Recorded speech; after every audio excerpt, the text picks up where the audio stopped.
अच्छी तरह याद रखना, कुरान ने जहां जहां ईमान का जिक्र किया वहां साथ ही साथ अमल का जिक्र भी किया। मैं ये नहीं कहता कि ईमान ना काफी है, लेकिन ये जरूर कहता हूं अमल की भी जरूरत है, और कुरान ने अमल पे जोर दिया है। इसलिए आज हम अमाल से कोसों दूर है। और एक बात आपसे अर्ज करूं, बुरा मत मानना, अगर आपको ऐसा लगता है कि मैंने गौस पाक का दामन पकड़ लिया, गरीब नवाज का दामन पकड़ लिया, मखदूम सिमना का दामन पकड़ लिया, वारिस पाक का दामन पकड़ लिया, आला हजरत का दामन पकड़ लिया, मैं कुछ भी करूं ये लोग मुझे जन्नत में ले जाएंगे। एक बात याद रखना, ये बुजुर्गों से अकीदत नहीं, बल्कि ये इंसान खुद को फरेब दे रहा है। आप मुझे बताएं, इतना बताएं, अगर आप अपने बाप के वफादार हैं और आपके अब्बा किसी से नाराज हो जाएं तो क्या आप उससे राजी रहोगे? अगर आप अब्बा के वफादार हो तो बताओ। क्या बात है, क्या बात, मुझे बताएं। अब आपसे मैं पूछना चाहता हूं, आप सोचते हैं कि मैं नमाज नहीं भी पढ़ूंगा मौलाना तो गौस पाक हाथ पकड़ के जन्नत में ले जाएंगे। आप मुझे मशवरा न दें, हम लोग बगैर अमल के भी जाएंगे, मुरीद है गौस पाक के, गरीब नवाज के मुरीद है, वारिस पाक के नाम लेवा हैं।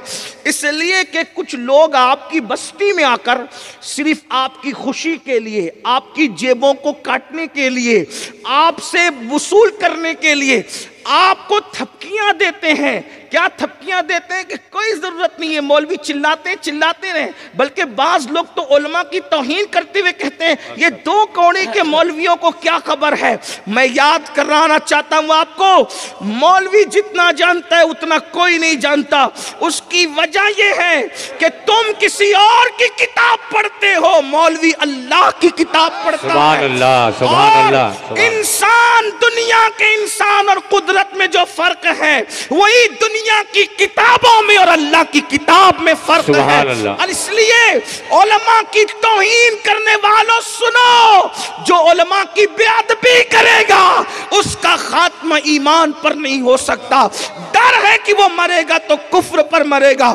इसलिए याद रखना, हम तो अपनी नौकरी अदा कर रहे हैं, हुजूर की गुलामी कर रहे हैं, आप तक पैगाम पहुंचा रहे हैं। आपसे पूछता हूं, अगर तुम अपने बाप के वफादार हो तो बाप जिससे नाराज है तुम उससे रिश्तेदारी करोगे, उससे ताल्लुक रखोगे, उससे खुश रहोगे।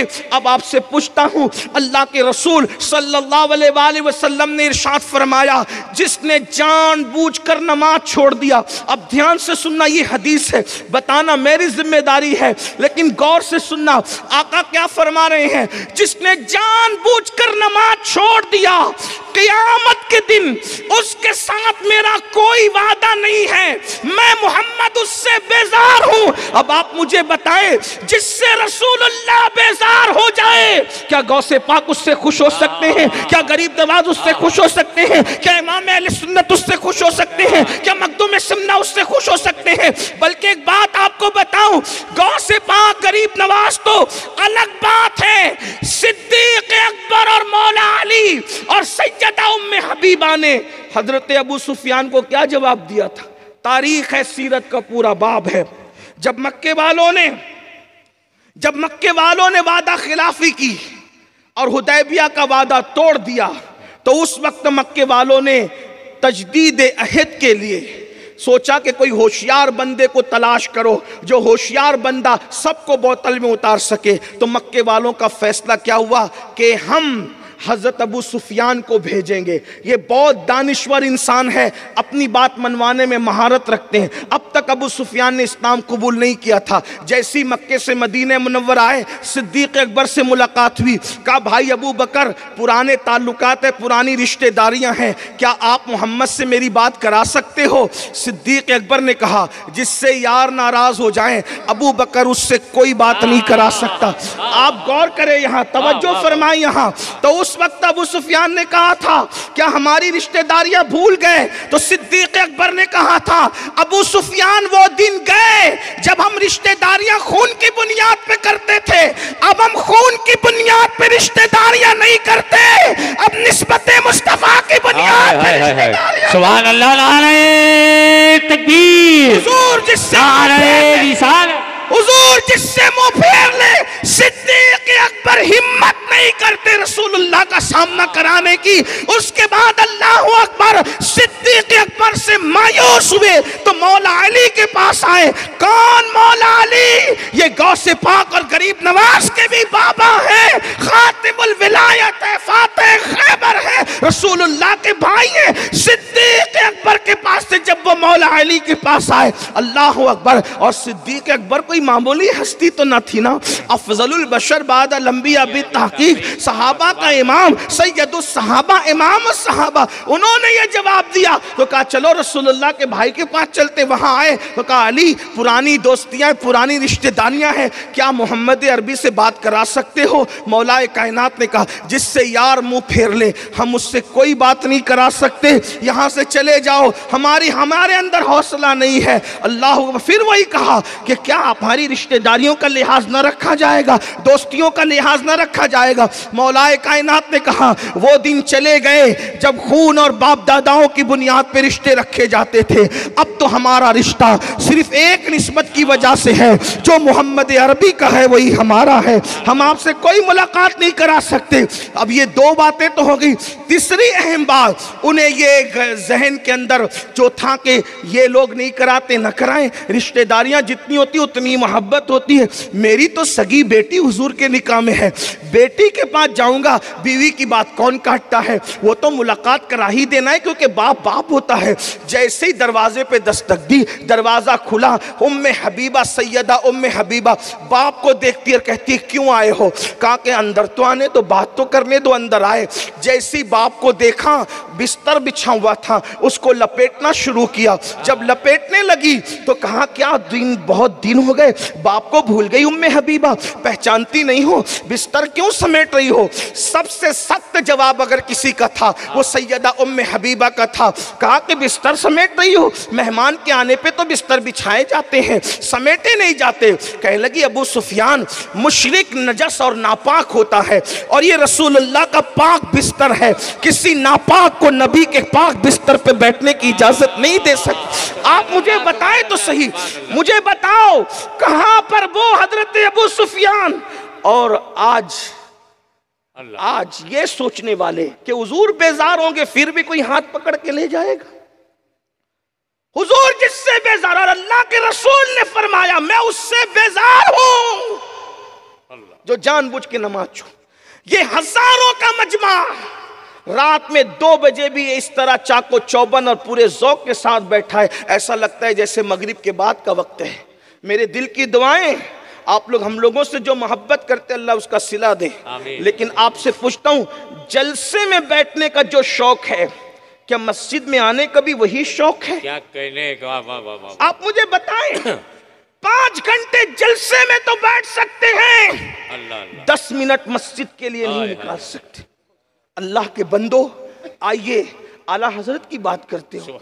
आओ मैं आला हजरत को कोट करूं, आपको बताऊं, आला हजरत ने सिर्फ बद मजहबों को काफिर नहीं कहा, अपनों की भी तो इस्लाह की। हमने एक रुख को याद रखा और याद रखना भी चाहिए, लेकिन दूसरा रुख हम क्यों भूल गए? इमाम अहले सुन्नत फतावा रज़विया शरीफ में कब्र का नक्शा खींच रहे हैं। अब जरा उनके लबो लहजे में सैकड़ों अहदीस का इतने मजमुआ उन्होंने एक सफ़े पर किस तरह पेश किया है। फरमाते हैं यारो कब्र क्या चीज है, फरमाते कब्र क्या चीज है। इरशाद फरमाते कब्र वो है जहां अंधेरा ही अंधेरा, तारीकी ही तारीकी, और कब्र की पहली रात सवाल और जवाब के लिए नकीरैन आते जिनको मुनकर नकीर कहते हैं। इमाम लिखते हैं उनके भयानक बाल जमीन से मस है, इतने बड़े बड़े उनके बाल है कि वो जमीन से टच होते हैं। उनके दांत बैलों के सींग की तरह, उनकी आंखें बड़ी बड़ी देगों की तरह। जरा गौर तो करें, ये नक्शा है। रात के अंधेरे में अपने साए से डरने वालों, छिपकली और चूहे को देख करके चीख मार के रोने वालों, जरा अंदाजा तो करो। कब्र की पहली रात है, अंधेरा ही अंधेरा, तारीकी ही तारीकी, और मुनकर नकीर आ रहे हैं सवाल और जवाब के लिए। सबकी कब्र में आना है। अंदाजा, उनके भयानक बाल जमीन तक लटके हुए, दांत बैल के सींग की तरह, आंखें देगों की तरह, और नाखून इतने लंबे, अल्लाह अकबर, और जमीन को चीरते हुए आए। और आने के बाद उनके हाथ में एक गुज है, अल्लाह अकबर, लोहे का हथौड़ा। इमाम लिखते हैं हदीस पाक की रोशनी में, मुनकर नकीर के हाथ में जो हथौड़ा है लोहे का, अगर सारे जिन और इंस मिलकर भी उसको उठाना चाहे तो ना उठा सके। अल्लाह, ऐसा वजनी हथौड़ा लेकर के आए और इंसान को झिंझोड़ करके उठाए, और उठा करके मोहलत भी ना दे, और फौरन सवाल करे इस मंजिल से हमें गुजरना है, उसके लिए क्या तैयारी की, उसके लिए हमारे पास क्या है? कुछ भी नहीं। खड़े होकर पेशाब करते हैं, खड़े होकर खाते पीते हैं, 3-3 4-4 दिन तक गुस्ले जनाबत नहीं करते, कलमे तैयबा कई दिन तक नहीं पढ़ते, बरसों हो जाते कुरान को कभी हाथ भी नहीं लगाते, और उस पर हम ये सोच कर बैठे हैं मौलाना हम सुन्नी है तो हम जन्नत ही में जाएंगे। मैं कहता हूं ये कौन सी सुन्नियत है जिसमें न तिलावत कुरान है, न कलमे तैयबा का विर्द है? ये कौन सी सुन्नियत है जिसमें 3-3 दिन तक के गुस्ले जनाबत नहीं है? ये कौन सी सुन्नियत है जिसमें खड़े होकर पेशाब करना है? आपने सुन्नियत को समझा क्या है? ये उलमा पूरा मजमा मेरे सामने मेरी पुष्ट पनाही कर रहा है। मैं इनसे गुजारिश करूंगा अगर मैं एक लफ्ज भी गलत कहूं ये मुझे अभी रोके, अभी टोके, लेकिन एक बात आपसे कहना चाहता हूं, सुन्नियत सिर्फ मज़ारात पर चादर चढ़ाने का नाम नहीं है, सुन्नियत कब्रों पर सिर्फ फूल चढ़ाने का नाम नहीं है, सुन्नियत सिर्फ नातों को सुनकर 10-20 की नोट झूमकर शायर को देने का नाम नहीं है। सुन्नियत क्या है? सुन्नियत वो है जो सरकार गौसे आजम ने नजरियात पेश की, जो गरीब नवाज ने पेश किए। आपसे पूछता हूं, आपका पीर कुछ भी हो सकता है, क्या सरकार गौसे आजम रदी अल्लाह ताला के मर्तबे तक नहीं पहुंच सकता है? आखिर गौसे पाक इशा के वजू से फजर की नमाज क्यों पढ़ते थे? क्या उनको नहीं पता था कि मैं नहीं जन्नत में जाऊंगा तो कौन जाएगा? जन्नत तो मेरे बाबा की है, और वाकई उनके बाबा की जन्नत है, वाकई उनके बाबा की जन्नत है। लेकिन आपसे पूछता हूं, आखिर उन्होंने इशा के वजू से 40 साल तक फजर क्यों पढ़ी? 15 साल तक एक रात में पूरा कुरान शरीफ क्यों खत्म किया? और इतना सब कुछ करने के बाद जब हज को गए तो काबे का गिलाफ पकड़कर गौस पाक कहते हैं, ए अल्लाह, अब्दुल कादिर के आमाल अगर तेरी बारगाह में कबूलियत के काबिल नहीं है तो कयामत के दिन तू अब्दुल कादिर को अंधा उठाना। कौन कह रहा है? आप मुझे बताओ। ये जो हम कर रहे हैं और सब कुछ करने के बाद भी हमारे माथे पर कोई शिकन नहीं है, और हमारी जन्नत हाथ से नहीं जाती। शराब पी लो तो भी जन्नती, जुआ खेलो तो भी जन्नती, औरतों के साथ पाप करो तो भी जन्नती। ये कितनी कन्फर्म जन्नत है जो हाथ से नहीं जाती। वहां नबी का बेटा जहन्नम में जा सकता है। आजकल का शराबी सुन्नी जो वो तो कुछ भी करे वो जन्नत ही में जाए। मैं ये नहीं कह रहा हूं कि मुजरिम हमेशा जहन्नम में रहेंगे, ये नहीं कह रहा हूं, लेकिन अगर नबी का बेटा जहन्नम में जा सकता है नूह अलैहिस्सलाम के बेटे की शक्ल में, तो आप मुझे बताएं तो सही ना मुसलमानों, हम कहां हैं? हम किस रास्ते पर हैं? अल्लाह के बंदो अमल करो, अमल। अल्लाह के रसूल अलैहिस्सलाम ने अपने खानदान के लोगों से कहा था, ए बनु हाशिम अमल करना, अमल। इसलिए कि फरमाया लोग अमल लेकर आए और तुम सिर्फ नसब लेकर आओ, ऐसा नहीं होना चाहिए, क्योंकि जिसको अमल ने पीछे कर दिया उसको नसब कभी आगे नहीं कर सकता। हुजूर ने अपने खानदान वालों से कहा, हालांकि हमारा अकीदा है कि हुजूर का नसब काम आएगा, जिसका नसब काम आएगा, जिसका नसब मुनक़ते नहीं होगा, वो आका इरशाद फरमाए अपने खानदान वालों को, मेरे भाइयों हमारा तो कोई ठिकाना ही नहीं है, कोई गुजारा ही नहीं है। इसलिए अल्लाह के बंदो आज सिद्क़ दिल से तौबा करो, सच्चे दिल से तौबा करो, अमल के मैदान में आओ। अल्लाह अकबर। इमाम अहले सुन्नत सैयदी आला हजरत इमाम अहमद रजा खान मुहद्दिस बरेलवी रहमतुल्लाह अलैह फरमा रहे हैं, लिख रहे हैं हदीस की रोशनी में, वो हथौड़ा जिसको इंस और जिन भी मिल करके उठा ना सके। अल्लाह अकबर। जब वो हथौड़ा किसी इंसान पे पड़ेगा तो क्या होगा? यहाँ तो लोग इंसान को भूल चुके रहते हैं। मेरे भाइयों किस पर गुरूर कर रहे हो? किस पे घमंड? माल पर, आल पर? भाइयों यहाँ तो जीते जी औलाद भूल जाती है माँ बाप को। जो जीते जी भूल जाए वो मरने के बाद क्या याद रखेंगे किसी को।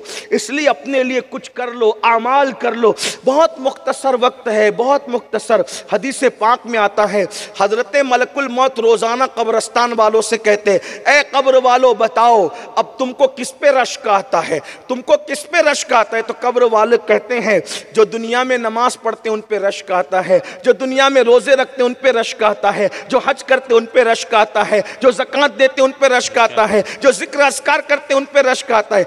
अफसोस वो तो सब कर सकते, हम नहीं कर सकते। आज नमाज नहीं पढ़ सकते। मौलाना चीख चीख कर कह रहे हैं, घंटों तकरीरें नमाज पे हो रही, कौम मस्जिद में आने को तैयार नहीं है। आज नमाज का वक्त है, नहीं पढ़ते, कब्र में जाने के बाद नमाज की अहमियत पता चलेगी। फिर सिर्फ 2 रकत पढ़ने की मोहलत मांगोगे, लेकिन 2 रकत पढ़ने की भी मोहलत नहीं मिलेगी, क्योंकि वक्त जा चुका होगा। इसलिए अल्लाह के बंदो, अल्लाह ने जिंदगी दी है, इसका फायदा उठाओ, नेक अमल करो। फिर मैं आपसे पूछता हूँ, एक वक्त की नमाज के लिए सिर्फ 10 मिनट लगते हैं, 5 वक्त की नमाज के लिए 50 मिनट लगते हैं। 50 मिनट दे दो, दुनिया भी कामयाब कर लो, आखिरत भी कामयाब कर लो। लेकिन फिर कहता हूँ, नमाज पे गुरूर मत करना, घमंड मत करना। आइए जरा बात को एंड की तरफ ले जाते हुए, क्योंकि मैंने कहा था लंबी नहीं करेंगे, लेकिन एंड की तरफ ले जाते हुए कुछ दर्द दिल आपके सामने रखते हैं। तवज्जो करें, थोड़ा कभी तसव्वुर करें, कभी तन्हाई में बैठ के सोचें कि अल्लाह ना करे।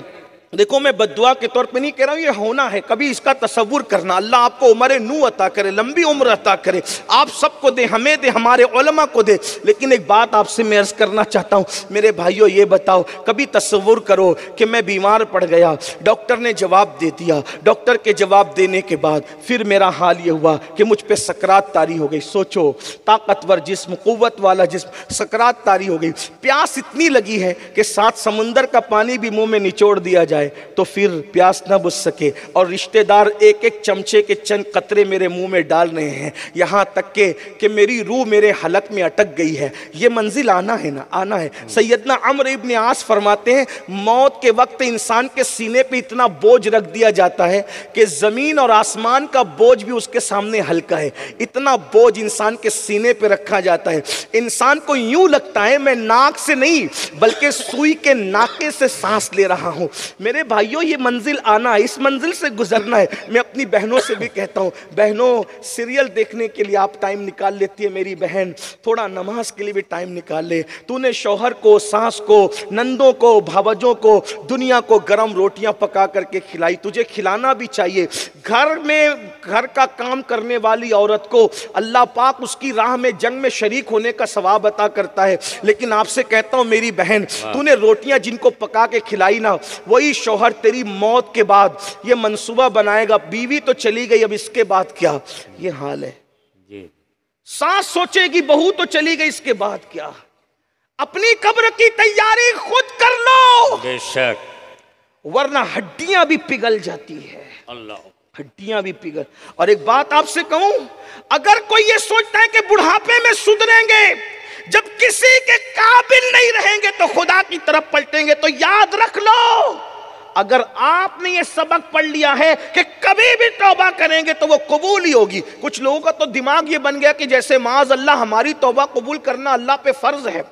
उम्मीद भी रखो, मगर ये भी सुन लो, फिरौन ने डूबते डूबते तौबा की थी, मगर आवाज आई, वक्त खत्म हो गया। अल्लाह, कुरान उसकी तौबा के बारे में गुफ्तगू कर रहा है कि उसने डूबते डूबते कहा था मैं अल्लाह पे ईमान लाया, लेकिन क्या हुआ, वक्त चला गया। जब उसके लिए वक्त चला गया, अल्लाह ना करे कहीं ऐसे वक्त होश ना आए कि वक्त चला जाए। हजरत मालिकुद्दीनार कहते हैं कि मेरा एक दोस्त मर रहा था, उसके सीने से गरम गरम सांसें निकल रही थी। मैंने कहा तौबा कर ले, अल्लाह माफ करेगा। जैसे उसने कहा अस्तगफिरुल्लाह, तो घर के कोने से आवाज आई, बंदे बस भी कर, मैंने जब भी तुझे मोहलत दी तुझे धोखेबाज पाया, तू बड़ा धोखेबाज है। ये हाल है, वो तौबा रद्द भी कर सकता है। आप जरा ये भी तो सोचो, जब मासूम 200 साल तक के अल्लाह को पुकारता है लग़्ज़िश पैगंबराना के बाद, 200 साल तक कोई जवाब नहीं दिया जाता, ये हमारे लिए इबरत है। नबी की शान नहीं घटती इससे, हमारे लिए इबरत है। न वो गुनाह था, न वो खता थी, वो तो लग़्ज़िश पैगंबराना थी। लग़्ज़िशें मासूमाना थी, लेकिन 200 साल तक के अबुल बशर दुआ करते रहे, कोई जवाब नहीं दिया गया। ये बात बार बार सुनते हो, फिर बताओ हजरत आदम अलैहिस्सलाम ने कोई गुनाह तो नहीं किया था, कोई खता तो नहीं की थी, लग़्ज़िशें पैगंबराना थी, अल्लाह की मर्जी थी, हजारों करोड़ों उसमें हिकमतें थी। मैं लोगों को कहता हूं आदम गुनाह नहीं किए थे, उसका सबसे बड़ा सबूत यह है, गुनाह से आबादी वीरान हो जाती है, गुनाह से आबादी वीरान हो जाती है। जहां गुनाह है वहां फना है। अगर आदम की लग़्ज़िशें पैगंबराना गुनाह होती तो वीराना आबादी में कैसे तब्दील होता? वे गुनाह नहीं था लग़्ज़िशें पैगंबराना। आप मुझे बताएं, शजरे ममनुआ हाथ में आया तो जन्नत से बाहर निकाल के कपड़े भी वापस ले लिए गए, 200 साल तक जवाब नहीं दिया गया। सूद को हाथ में लेने वालों और पेट में डालने वालों, अपना क्या बनेगा? अल्लाह। हराम लुकमे को हाथ में लेके पेट में डालने वालों, अपना क्या बनेगा? सूद के धंधे कर रहे हो नाम बदल बदल कर। जितना बुरा सूवर खाना है, खिंजीर खाना जितना बुरा है, उससे बढ़कर सूवर खाना बुरा है। क्यों? उससे बढ़ सूवर खाना जितना बुरा है, उससे बढ़कर सूद खाना बुरा है। क्योंकि सूवर भी हराम है, सूद भी हराम है, मगर सूवर खाने वाले के लिए अल्लाह ने जंग का ऐलान नहीं किया, सूद खाने वाले के लिए अल्लाह ने जंग का ऐलान किया है। जिससे अल्लाह जंग का ऐलान करे कुरान में, बताओ वो कौम इज्जत के साथ जमीन पे कैसे रह सकती, वकार के साथ जमीन पे कैसे रह सकती? आज शिकायत नहीं करते हो हमारे साथ ये हो रहा है, हमारे साथ वो रहा है। हमने कहा करतूत बदलो। कुरान कहता है वमा असाबकुम मिन मुसीबतिन फबिमा कसबत ऐदीकुम, तुम पर जो भी मुसीबत आती है वो तुम्हारे अमाल की वजह से है। तो आइए मैं जो बात अर्ज कर रहा था जल्दी जल्दी से आगे बढ़ते हैं। अल्लाह अकबर, थोड़ा तसव्वुर करो, मौत हमें आ रही है, मौत की आखिरी हिचकी है, गले में रूह अटक गई है। कभी तसव्वुर करना, लोग मौत का सुन के डरने लगते हैं, ये क्या छेड़ दिया मौलाना ने, ये क्या छेड़ दिया हजरत ने, ये क्या छेड़ दिया सैयद साहब ने, इसलिए मौत से इतना डरते हो।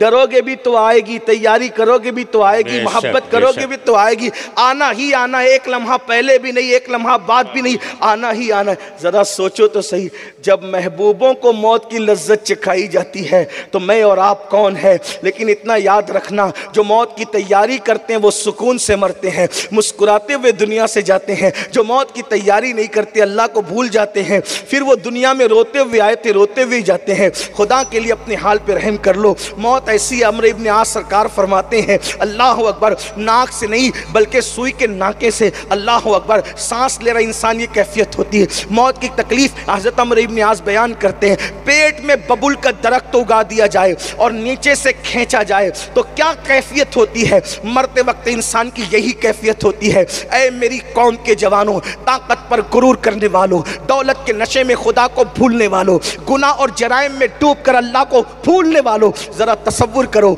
हलक में रूह अटक गई है, फिर उसके बाद इंतकाल हो गया है, हाय हाय, फिर उसके बाद क्या हुआ? गुस्ल दिया गया, काफूर लगाया गया और इंतहाई सस्ते कपड़े में कफन की शक्ल में लपेट दिए गए।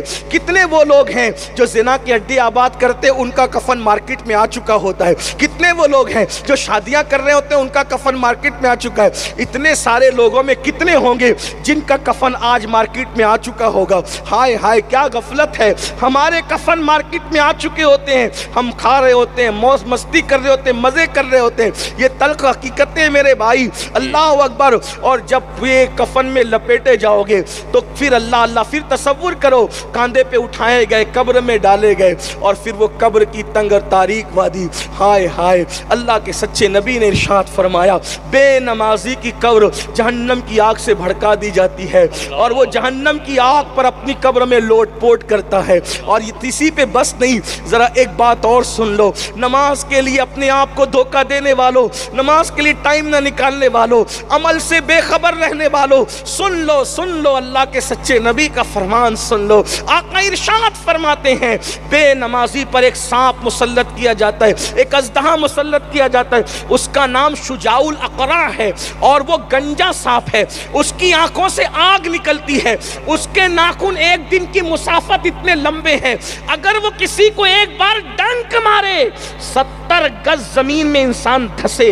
वो शुजाउल अक़रा कहता है, ओ बेनमाजी, मैं तुझे डसूंगा, फजर नहीं पढ़ा तो जोहर तक, जोहर नहीं पढ़ा तो असर तक, असर नहीं पढ़ा तो मगरिब तक, मगरिब नहीं पढ़ा तो इशा तक, इशा नहीं पढ़ा तो फजर तक, और क़यामत तक तुझे डसता रहूंगा। सोचो, इतना नाजुक जिस्म है अपना, इतना नाजुक। मच्छर का डंक हमसे बर्दाश्त नहीं होता, खेत का बिच्छू काट ले बर्दाश्त नहीं होता, जब वो शुजाउल अकरा डसेगा। ये मौलवी साहब नहीं कह रहे, मुस्तफा जाने रहमत फरमाए। जिसके कहने पर अल्लाह को एक माना, जिसके कहने पे कुरान को अल्लाह की किताब माना, जिसके कहने पर दीन को इस्लाम माना, सच्चा दीन माना, वही रसूल फरमा रहे क़यामत तक कब्रों में शुजाउल अकरा, वो गंजा सांप जिसके मारने से इंसान 70 गज जमीन में धसेगा। है हिम्मत, है ताकत, है कुव्वत, फिर क्यों वक्त नहीं निकालते नमाज के लिए? सिर्फ 10 मिनट का टाइम अल्लाह के अजाब से बचने के लिए। और फिर सोचो, इतने मसाइल में घिरे हो, इससे कहते ये दुआ कर दो, वो दुआ कर दो, वो दुआ कर दो। सुन लो, अल्लाह के रसूल अलैहिस्सलाम ने फरमाया, जो नमाज छोड़ देता है अल्लाह तबारक व तआला नेकों की दुआ से उसका हिस्सा खत्म फरमा देता है। यानी नेक तुम्हारे लिए दुआ करे, उसमें तुम्हें कोई बरकत नसीब नहीं होगी। इसी पे बस नहीं, अल्लाह के रसूल सल्लल्लाहु अलैहि वसल्लम के दीवानों, जरा सोचो और गौर करो कि हम अपने आप को नमाज छोड़ने के बाद कितनी बर्बादी की तरफ ले जा रहे, तबाही की तरफ ले जा रहे। नमाज पढ़ लो, जिस नमाज से अल्लाह मिल जाता है, दुनिया की कौन सी नेमत नहीं मिल सकती। जिस नमाज से जन्नत मिल जाती है, कौन सा रिस्क नहीं मिल सकता, कौन सी बरकत नहीं हो सकती।